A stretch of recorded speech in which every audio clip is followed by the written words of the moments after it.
Salam sejahtera Malaysia, terima kasih kerana menonton video-video dalam channel ini.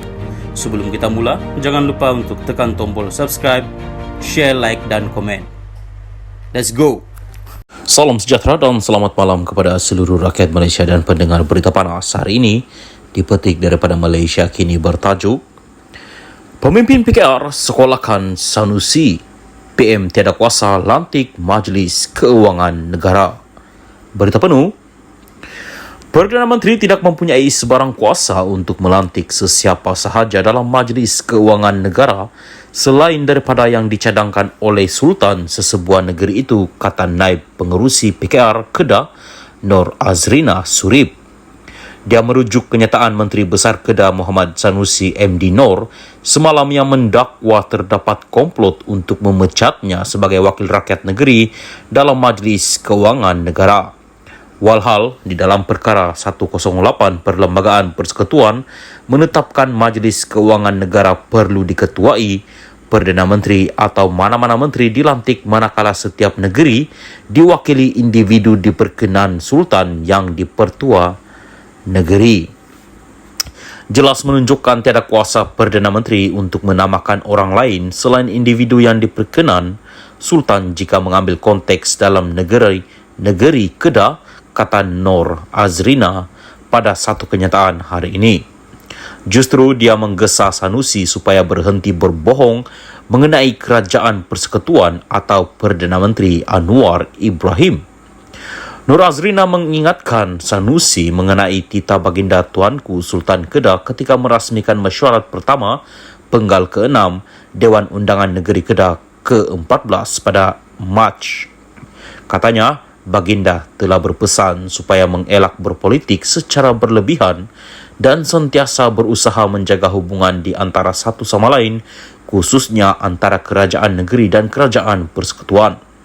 Jelas menunjukkan harapan yang tinggi agar mengekalkan profesionalisme demi rakyat Kedah, katanya. Sultan Kedah juga, kata Nur Azrina, menekankan bahawa negara, negeri dan rakyat memerlukan kestabilan politik untuk memperoleh manfaat melalui pembangunan projek ekonomi dan program kesejahteraan rakyat yang dirancang. Namun, Sanusi telah berulang kali membangkitkan isu yang boleh menyebabkan pergeseran antara kerajaan negeri dan kerajaan persekutuan seperti mendakwa bulan lalu bahawa beliau telah dihalang daripada acara persekutuan. Saya yakin Yang Amat Berhormat Menteri Besar amat memahami bahawa Islam mengajar umatnya agar sentiasa berlaku jujur dalam apa jua perbuatan termasuklah pertuturan. Memetik pandangan Imam Al-Nawawi rahimahullah dalam syarah Syahih Muslim, Al-Nawawi bohong ini didefinisikan sebagai mengkabarkan sesuatu berbeza yang keadaan sebenarnya sama ada dengan sengaja atau tidak sengaja dan sama ada perkabaran itu akan perkara yang telah berlaku atau akan datang. Dari pandangan di atas jelas menunjukkan bahawa pembohongan seperti itu tidak wajar dilakukan meskipun bertujuan berjenaka atau menarik perhatian atau sokongan orang, kata Nur Azrina lagi. Sanusi semalam mendakwa terdapat komplot untuk memecatnya sebagai wakil negeri dalam Majlis Keuangan Negara. Sanusi berkata gerakan itu coba menggantikannya dengan setiausaha kerajaan Kedah, Norzina Kazali. Dia bagaimanapun tidak memberikan sebarang bukti dakwaannya. Dia juga sebelum ini mendakwa disekat hadir Majlis Kerajaan Persekutuan termasuk pameran maritim dan aero angkasa antarabangsa Langkawi 2023 bulan depan. Salam sejahtera dan salam perpaduan kepada seluruh rakyat Malaysia. Berita panas malam ini dipetik daripada Malaysia Kini bertajuk Kertas siasatan kes Hadi MP PAS akan diserah kepada AGC.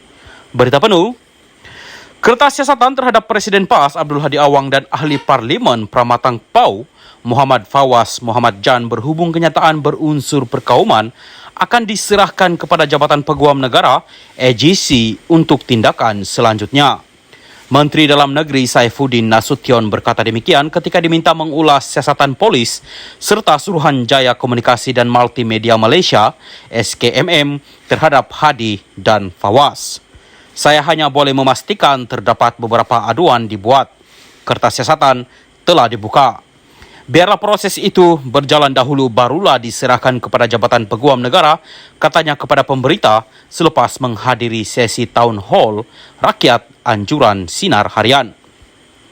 Sebelum ini, Muhammad Fawaz memaklumkan dia telah memberi keterangan kepada polis di Ibu Pejabat Polis Daerah IPD Timur Laut dekat Bukit Martajam berhubung siasatan kes berunsur perkauman membabitkan dirinya. Muhammad Fawaz berkata keterangan itu diberikan pada jam 3 petang Jumaat lepas. Dilaporkan sebelum ini, Hadi disiasat berhubung hantaran di Facebooknya pada 20 Ogos 2022. Polis mengesahkan menerima 28 laporan terhadap Hadi. Laporan itu susulan kenyataan Hadi sebelum ini antara lain dilapor mengatakan golongan bukan Islam dan bukan Bumi Putra merupakan golongan yang paling besar merosakkan politik dan ekonomi negara. Sebelum ini, Saifuddin berkata siasatan ke atas Abdul Hadi dan Muhammad Fawaz dibuat mengikut Seksyen 505(c) Kanun Keseksaan dan Muhammad Fawaz didakwa membuat fitnah ke atas orang bukan Islam.